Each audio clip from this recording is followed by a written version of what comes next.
नमस्कार, मैं हूं आपकी अपनी आवाज अंजलि और आप देख रहे हैं भादोही वाला का समाचार बुलेटिन। आगे बढ़ने से पहले अगर अभी तक आपने हमारे चैनल को सब्सक्राइब नहीं किया है तो कर लीजिए। अब आप हमें अपनी खबरें सीधे हम तक भेज सकते हैं। नीचे दिया गया व्हाट्सएप नंबर नोट कर लीजिए।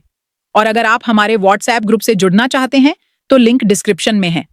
आइए नजर डालते हैं आज की प्रमुख खबरों पर। मौसम की मेहरबानियों ने दशहरा और भरत मिलाप का उल्लास किरकिरा कर दिया। जिले में 24 घंटे में 45 मिलीमीटर की रिकॉर्ड बारिश के चलते ज्ञानपुर और खमरिया के ऐतिहासिक भरत मिलाप स्थगित कर दिए गए। सुबह से लेकर देर शाम तक लगातार बारिश से जिले में जगह जगह भारी जलभराव हो गया। जानकारों ने ज्यादा बारिश को दलहन और तिलहन की फसलों के लिए नुकसानदेह बताया है। शुक्रवार को सुबह से शुरू हुआ बारिश का सिलसिला देर शाम तक चलता रहा। इससे गोपीगंज, ज्ञानपुर समेत अन्य स्थानों पर होने वाले ऐतिहासिक भरत मिलाप मेले की रौनक बिगड़ गई। खमरिया और ज्ञानपुर में भरत मिलाप स्थगित कर दिया गया। अक्टूबर में झमाझम बारिश से लोगों की दिनचर्या प्रभावित हुई है। एक दिन में रिकॉर्ड 45 मिलीमीटर बारिश हुई। तेज हवा के साथ शुक्रवार को दिन भर बारिश का क्रम बना रहा। गोपीगंज, केएनपीजी मैदान, ज्ञानपुर में लगने वाला मेला मैदान खाली पड़ा रहा। दुकानों पर सन्नाटा पसरा रहा। दुकानदार आसमान की ओर टकटकी लगाए बारिश बंद होने का इंतजार करते रहे। सुरियावा गल्ला मंडी, अटल चौराहा और त्रिमुहानी पर गड्ढे हैं। इसमें बारिश का पानी लग गया। कृषि विभाग केंद्र बेजवा के मौसम विशेषज्ञ सर्वेश बरनवाल ने बताया कि शुक्रवार को दिन का तापमान 28 डिग्री सेल्सियस दर्ज किया गया। रात का तापमान 23.2 डिग्री सेल्सियस रहा। बताया कि तराई क्षेत्र में मानसून सक्रिय हुआ है। इससे पूर्वांचल के कई जिलों में लगातार बारिश का असर देखा जा रहा है। बारिश के कारण खमरिया व ज्ञानपुर नगर का भरत मिलाप स्थगित कर दिया गया। भरत मिलाप समिति खमरिया ने बैठक कर आगामी 7 अक्टूबर को भरत मिलाप कराने का निर्णय लिया। इसी तरह ज्ञानपुर में भरत मिलाप समिति ने 6 अक्टूबर को भरत मिलाप कराने का निर्णय लिया। देखते हैं अगली खबर। पुलिस ने एक 16 वर्षीय लड़की को दोबारा अगवा करने के आरोप में अपहरण और दुष्कर्म के मामले में जेल में बंद आरोपी के 4 परिजनों के खिलाफ मुकदमा दर्ज किया है। पुलिस ने गुरुवार को यह जानकारी दी। पुलिस के अनुसार आरोपी के परिजन पीड़िता को जबरन अगवा करके उसे बयान बदलने के लिए दबाव डालना चाहते हैं। वर्तमान में पीड़िता आरोपी के परिवारजनों के कब्जे में बताई जा रही है और पुलिस उनकी तलाश कर रही है। पुलिस ने बताया कि मुख्य आरोपी ने 27 अप्रैल को कोइरोना थाना क्षेत्र के एक गांव से नाबालिग को अगवा कर दुष्कर्म किया था। पीड़िता के पिता की तहरीर पर 9 मई को आरोपी को गिरफ्तार कर लिया गया था और उसके खिलाफ अपहरण, दुष्कर्म और पॉक्सो अधिनियम के तहत मुकदमा दर्ज हुआ था। बीते महीने अदालत ने उसकी जमानत अर्जी खारिज कर दी थी, जिसके बाद से वह जेल में है। एसएचओ छोटक यादव ने बताया कि पीड़िता के पिता द्वारा दर्ज कराई गई ताजा एफआईआर में आरोप लगाया गया है कि आरोपी की मां, पिता, चाची और एक अन्य रिश्तेदार ने 23 सितंबर को जबरन घर में घुसकर लड़की को उठा लिया। शिकायतकर्ता ने आरोप लगाया कि परिजनों ने उसे गालियां दी और धमकी दी कि अगर कोर्ट में बयान नहीं बदला तो लड़की को जान से मारकर उसकी लाश वापस भेज देंगे। पुलिस ने आरोपी के 4 परिजनों के खिलाफ अपहरण और आपराधिक धमकी की धाराओं में केस दर्ज कर लिया है। अगली खबर देखते हैं। जिले में शुक्रवार को जुमा की नमाज शांतिपूर्ण ढंग से संपन्न हुई। बरेली में पिछले जुमे को हुए बवाल के मद्देनजर पुलिस प्रशासनिक अमला पूरी तरह अलर्ट पर था। जिलाधिकारी शैलेश कुमार, पुलिस अधीक्षक अभिमन्यु मांगलिक और अपर पुलिस अधीक्षक शुभम अग्रवाल ने कानून व्यवस्था बनाए रखने के लिए संयुक्त रूप से पैदल गश्त और फ्लैग मार्च किया। अधिकारियों ने माधो सिंह क्षेत्र में पैदल गश्त और फ्लैग मार्च किया। इस दौरान मिश्रित आबादी वाले क्षेत्रों, प्रमुख मार्गों, चौराहों और बाजारों में भ्रमण कर संदिग्ध व्यक्तियों, वस्तुओं और वाहनों की गहनता से जांच की गई। जनपद के सभी क्षेत्राधिकारियों, सीओ ने अपने सर्किल के थाना क्षेत्रों में थाना व चौकी प्रभारियों के साथ पर्याप्त पुलिस बल के साथ पैदल गश्त और फ्लैग मार्च किया। आमजन से संवाद स्थापित कर शांति व्यवस्था बनाए रखने की अपील की गई। रुक करते हैं अगली खबर की ओर। भदोही की साइबर हेल्प डेस्क सुरियावा ने एक बड़ी सफलता हासिल की है। पुलिस ने फर्जी कस्टमर केयर कॉल के जरिए धोखाधड़ी से निकाले गए 50,000 रुपए पीड़ित को वापस दिला दिए। इस कार्रवाई से पीड़ित ने भदोही पुलिस का आभार जताया है। जानकारी के अनुसार ग्राम कुसौड़ा, थाना सुरियावा निवासी योगेश श्रीवास्तव को पॉलिसी अपडेट कराने के नाम पर एक कॉल आया। कॉल करने वाले ने खुद को कस्टमर केयर कर्मचारी बताया और धोखे से उनका OTP हासिल कर लिया। इसके बाद उनके खाते से 50,000 रुपए निकाल लिए गए। पीड़ित ने 11 सितंबर को ऑनलाइन शिकायत दर्ज कराई। शिकायत मिलते ही सुरियावा साइबर हेल्प डेस्क ने NCRP पोर्टल के जरिए त्वरित कार्रवाई शुरू की। जांच पड़ताल के बाद पुलिस ने पीड़ित के खाते में पूरी 50,000 रुपए की रकम सफलतापूर्वक वापस करा दी। पैसे वापस मिलने पर योगेश श्रीवास्तव ने पुलिस अधीक्षक अभिमन्यु मांगलिक और साइबर हेल्प डेस्क की टीम का धन्यवाद किया। उन्होंने कहा कि भदोही पुलिस की सतर्कता और तत्परता से उनका नुकसान बच गया। अगर आपके साथ भी ऐसी धोखाधड़ी होती है तो आप भी पुलिस की मदद से अपना गया धन वापस पा सकते हैं। इसके लिए आपको सबसे पहले 1930 पर कॉल करके अपनी शिकायत दर्ज करानी होगी। किसी भी अनजाने कॉल पर अपनी जानकारी साझा न करें। उत्तर रेलवे के महाप्रबंधक अशोक कुमार वर्मा गुरुवार की देर शाम भदोही स्टेशन का औचक निरीक्षण किया। उनके साथ मंडल रेल प्रबंधक सुनील कुमार वर्मा के अलावा विभाग के अन्य अधिकारी भी थे।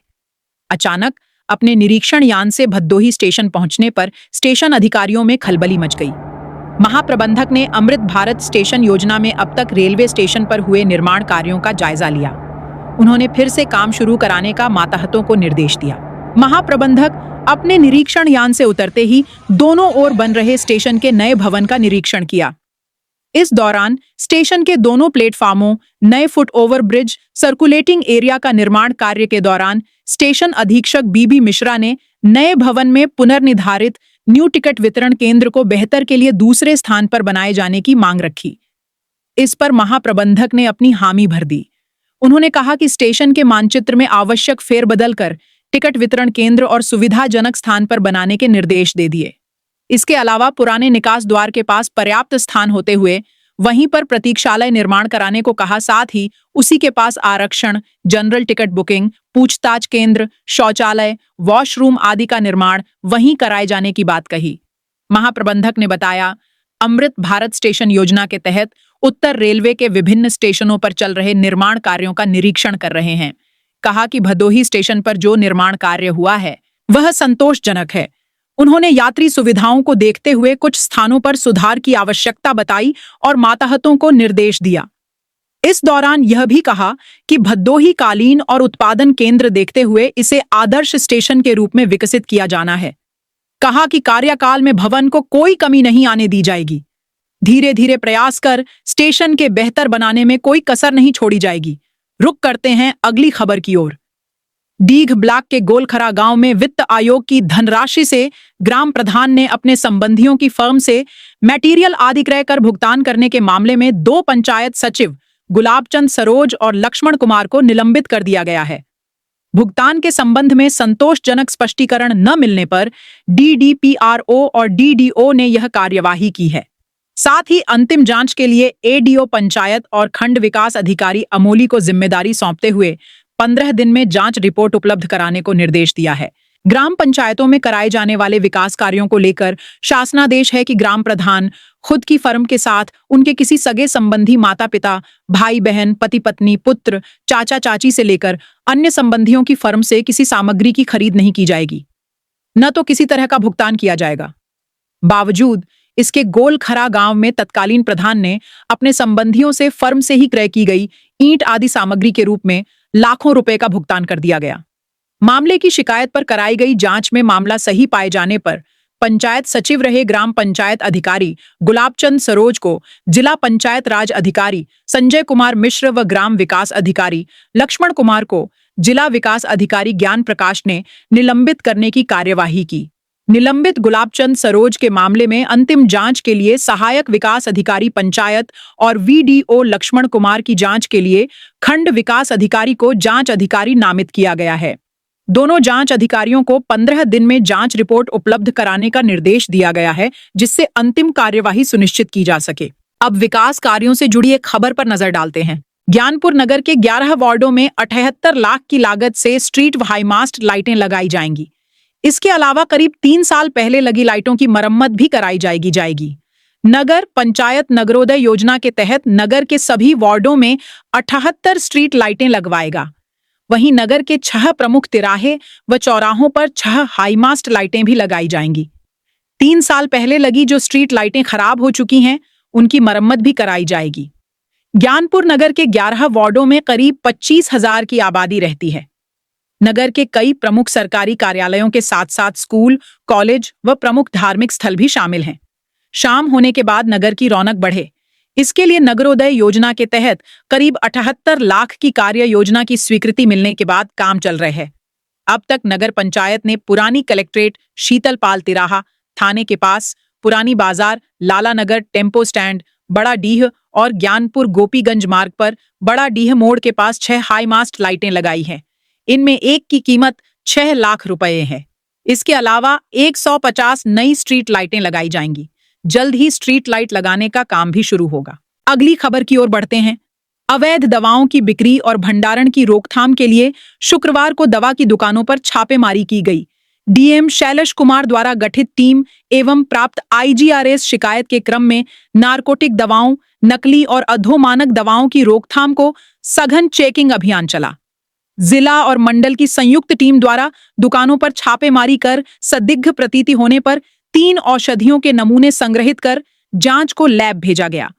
जिला औषधि निरीक्षक कुमार सौमित्र ने बताया कि आईजीआरएस पर मिली शिकायत को संज्ञान में लेते हुए जिला और मंडल की संयुक्त टीम द्वारा दुकानों पर जांच की गई। एसडीएम ज्ञानपुर भानु सिंह, नायब तहसीलदार, जिला औषधि निरीक्षक और मंडलीय औषधि विभाग द्वारा सेमरधनाथ धाम, सीतामढ़ी, नारपर तलैया और जंगीगंज स्थित दवा की दुकानों की जांच की गई। इन दुकानों पर संदिग्ध प्रतीति होने पर 3 औषधियों का नमूना संग्रहित कर जांच को लैब भेजा गया। लैब रिपोर्ट आने के बाद संबंधित दवा विक्रेता के विरुद्ध कार्यवाही की जाएगी। छापेमारी की भनक लगते ही कई दवा की दुकानें बंद मिली। अगली खबर देखते हैं। ब्लॉक के मौजूदा ग्राम प्रधान राजमणि पांडेय को ग्रामीण सत्ता पंचायती राज संगठन उत्तर प्रदेश का जिलाध्यक्ष बनाया गया है। प्रदेश कार्यकारिणी ने उन्हें भदोही जिलाध्यक्ष के साथ प्रदेश मीडिया प्रभारी का भी दायित्व सौंपा है। संगठन के प्रदेश अध्यक्ष विवेक चंद्र अवस्थी ने आदेश जारी किया कि राजमणि पांडेय ने पंचायत प्रतिनिधियों की समस्याओं को उठाने, ग्रामीण समाज की बेहतरी के लिए कार्य करने व संगठनात्मक गतिविधियों में सक्रिय भागीदारी निभाई है। जिलाध्यक्ष मनोनीत होने के बाद राजमणि ने कहा कि वे पूर्ण निष्ठा एवं समर्पण भाव से कार्य करेंगे। अगली खबर देखते हैं। चौरी के भाला गांव में घर के बाहर सो रहे व्यक्ति पर हमला करने के आरोप में पुलिस ने शुक्रवार को 4 लोगों के खिलाफ मुकदमा दर्ज किया है। गांव निवासी बुल्लार बिंद ने थाने में दी तहरीर में कहा कि गुरुवार की रात उनका 32 वर्षीय पुत्र शनि घर के बाहर सोया था। रात लगभग 2 बजे पड़ोसी गांव दरियापुर निवासी अखिलेश, विनोद, संजय, शेषमणि ने धारदार वस्तु से उस पर हमला कर दिया। शनि की चीख सुन स्वजन जग गए और जब तक शनि के पास पहुंचते हमलावर भाग गए। खून से लथपथ शनि को अस्पताल ले गए, जहां उसका इलाज चिकित्सकों द्वारा किया जा रहा है। प्रभारी निरीक्षक राजेश प्रताप सिंह ने बताया कि घायल का मेडिकल कराकर आरोपियों के खिलाफ संबंधित धाराओं में मुकदमा दर्ज किया गया है। पुलिस मामले की जांच कर रही है। आगे बढ़ते हैं। दुर्गागंज थाना के सामने व छनौरा नहर के समीप हुए हादसों में दुर्गागंज थाने में तैनात एसआई बुधिराम यादव सहित 4 लोग घायल हो गए। मौके पर पहुंचे प्रभारी निरीक्षक ने सभी घायलों को अस्पताल पहुंचाया। छनौरा नहर के पास अचानक सामने आए कुत्ते को बचाने में असंतुलित बाइक से गिरकर 2 महिला सहित 3 लोग घायल हुए। गुरुवार की रात 8:30 बजे दुर्गागंज थाने में तैनात उप निरीक्षक बुधिराम यादव थाने का सामने खड़े थे। इसी दौरान तेज रफ्तार बाइक से टक्कर लगने से गंभीर रूप से घायल हो गए। जानकारी होते ही थाना प्रभारी विजय प्रताप सिंह ने तत्काल उन्हें बाजार स्थित दीपचंदू हॉस्पिटल में भर्ती कराया, जहां से प्राथमिक उपचार के बाद बीएचयू ट्रामा सेंटर के लिए रेफर कर दिया। पुलिस के अनुसार उनकी हालत गंभीर बनी हुई है। इसी तरह थाना क्षेत्र के छनौरा नहर के पास गुरुवार सुबह हुए सड़क हादसे में 3 लोग गंभीर रूप से घायल हो गए। सराय कंसराय निवासी 32 वर्षीय रविंद्र गौतम बाइक से बाजार स्थित अस्पताल से अपनी 28 वर्षीय मनीषा का उपचार कराकर भौर गांव की आशा कर्मी 16 यादव को साथ लेकर घर लौट रहे थे। अगली खबर की ओर बढ़ते हैं। भदोही औद्योगिक विकास प्राधिकरण यानी बीड़ा निर्मित आवासीय कॉलोनियों के विकास को दूसरे चरण की कार्य योजना तैयार की गई है। पहले चरण में 1 करोड़ 16 लाख से 3 कॉलोनियों में 8 स्थानों पर कार्य कराए गए, जबकि दूसरे चरण में 2 आवासीय कॉलोनियों में विकास कार्य कराए जाएंगे। जर्जर हो चुकी सड़कों का निर्माण, जल निकासी प्रबंधन, क्षतिग्रस्त पेयजल पाइपलाइनों को बदला जाएगा। 1.5 साल पहले नगर पालिका के हाथ में आने के बाद से बीड़ा निर्मित 5 आवासीय कॉलोनियों का विकास कार्य ठप था। हालांकि साल भर पहले जिलाधिकारी के निर्देश पर 1,16,00,000 से राजपुरा फेज 1, 2 व 3 में विकास कार्य कराए गए। इससे लोगों को काफी राहत मिल गई है। पर जमुनीपुर नएपुर कॉलोनी वासी अब भी विकास की राह देख रहे हैं। बीड़ा निर्मित 5 आवासीय कॉलोनियों और 5 व्यावसायिक केंद्र पालिका को हैंडओवर किए गए हैं। हैंडओवर करने से पूर्व बीड़ा व पालिका की ओर से किए गए संयुक्त सत्यापन के अनुसार आवासीय कॉलोनियों में 1,892 भवन हैं, जबकि व्यावसायिक केंद्रों में 201 प्रतिष्ठान हैं। इनके विकास व रखरखाव की जिम्मेदारी पालिका पर है। जिलाधिकारी के निर्देश पर साफ सफाई सहित अन्य व्यवस्था पालिका ने फरवरी 24 से शुरू कर दी, लेकिन अभी तक अपेक्षित विकास नहीं किया गया। बीड़ा निर्मित आवासीय कॉलोनियों में विकास कार्य कराने के लिए कार्य योजना तैयार की गई है। जमुनीपुर कॉलोनी की समस्याओं को प्राथमिकता के आधार पर समाधान कराना जाएगा। इसके अलावा भी बीड़ा निर्मित नियत भवन परिसर के लिए कार्य योजना बनी है। जल्द ही नियत भवन में काम प्रारंभ हो जाएगा। अगली खबर देखते हैं। कलेक्ट्रेट सभागार में शुक्रवार को जिलाधिकारी शैलेश कुमार ने 5 से 31 अक्टूबर तक चलने वाले विशेष संचारी रोग नियंत्रण अभियान की समीक्षा बैठक की। इस साल 11 से 31 अक्टूबर तक दस्तक अभियान चलाया जाए। डीएम ने संचारी रोगों की रोकथाम एवं नियंत्रण के लिए तैयारियों को परखा। अधूरे कार्य को पूर्ण करने का त्वरित निर्देश दिए। कहा कि मलेरिया, डेंगू, चिकनगुनिया, डायरिया आदि संचारी रोगों से जुड़े मामलों की आशंका को देखते हुए जनपद में अंतर विभागीय समन्वय से युद्ध स्तर पर अभियान को आगे बढ़ाया जाए। प्रशिक्षण से छूटे हुए कर्मचारियों को मापक राउंड में 100% प्रशिक्षित कराया जाए। इसमें लापरवाही बर्दाश्त नहीं की जाएगी। माइक्रो प्लान के अनुसार अधिकारी कार्य समय से पूर्ण करें। स्वच्छता, सैनिटाइजेशन और फॉगिंग का विशेष ध्यान दिए जाए। तालाबों, नालों व नालियों में एंटी लार्वा का छिड़काव हो। निगरानी समितियां डोर टू डोर सर्वे करें और यदि कोई बच्चा बुखार आदि से ग्रसित है तो उसे मेडिसिन किट उपलब्ध कराएं। महिलाओं और कुपोषित बच्चों को पुष्टाहार उपलब्ध कराया जाए। रुक करते हैं अगली खबर की ओर। जिले के 17 प्राथमिक स्वास्थ्य केंद्रों पर चिकित्सकों के ड्यूटी पर पहुंचने के समय में सुधार के लिए अब बायोमेट्रिक हाजिरी की व्यवस्था शुरू होगी। जनपद के सभी प्राथमिक स्वास्थ्य केंद्रों पर बायोमेट्रिक मशीन लगाई जाएगी। इससे केंद्र पर तैनात चिकित्सक और कर्मचारी समय से अस्पताल पहुंचेंगे। मरीजों को उनका इंतजार नहीं करना पड़ेगा। जिले में अब तक महाराजा चेतसिंह जिला अस्पताल, महाराजा बलवंत सिंह राजकीय अस्पताल भदोही 100 शैय्या के साथ सभी सामुदायिक स्वास्थ्य केंद्र और सीएमओ कार्यालय में बायोमेट्रिक हाजिरी लगती है। मशीन लगने से चिकित्सकों की लेट लतीफी में तो कोई सुधार नहीं हुआ है, लेकिन अक्सर मशीन बिगड़ने की शिकायत जरूर मिलती रहती है। हालांकि अब स्वास्थ्य विभाग जिले के 17 प्राथमिक स्वास्थ्य केंद्रों पर भी ऑनलाइन हाजिरी की व्यवस्था शुरू करने जा रही है।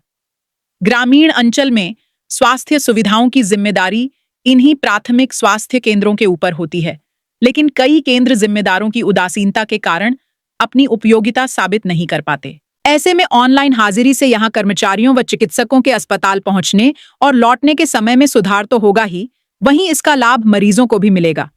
जिले के 17 पीएचसी पर doctor, pharmacist, LT, ward boy, sister सहित कुल 150 के करीब स्वास्थ्य कर्मी तैनात हैं। आज के बुलेटिन की आखिरी खबर देते हैं। काशी नरेश राजकीय स्नातकोत्तर महाविद्यालय के 38 मेधावियों ने महात्मा गांधी काशी विद्यापीठ की ओर से जारी स्नातक व स्नातकोत्तर विषयों की मेरिट लिस्ट में स्थान बनाया है। महाविद्यालय की चित्रकला की छात्रा तनु शुक्ला व दर्शन शास्त्र की छात्रा मंजू बिंद व कुसुम गौतम ने गोल्ड मेडल प्राप्त किया है। खास बात यह है कि इस साल मेरिट सूची में जगह बनाने वाले 38 मेधावियों में 32 बेटियां हैं। सभी मेधावी दीक्षांत समारोह 2025 के खास पल का हिस्सा बनेंगे। काशी नरेश राजकीय स्नातकोत्तर महाविद्यालय नए सत्र से विंध्याचल विश्वविद्यालय से संबद्ध हो गया है। इसके पहले का सत्र के अभ्यर्थी काशी विद्यापीठ से संबद्ध रहे। महात्मा गांधी काशी विद्यापीठ की ओर से इस साल स्नातक और स्नातकोत्तर विषयों की विश्वविद्यालय व महाविद्यालय स्तर से अलग अलग मेरिट लिस्ट जारी की गई है। इसमें इस साल कैना पीजी कॉलेज के रिकॉर्ड में सुधार हुआ है। बीते साल जहां केवल 18 मेधावी ही मेरिट सूची में शामिल हो सके थे, वहीं इस साल 38 मेधावियों ने मेरिट सूची में अपना स्थान पक्का किया। आज के बुलेटिन में इतना ही। कल फिर मिलेंगे, तब तक के लिए नमस्कार।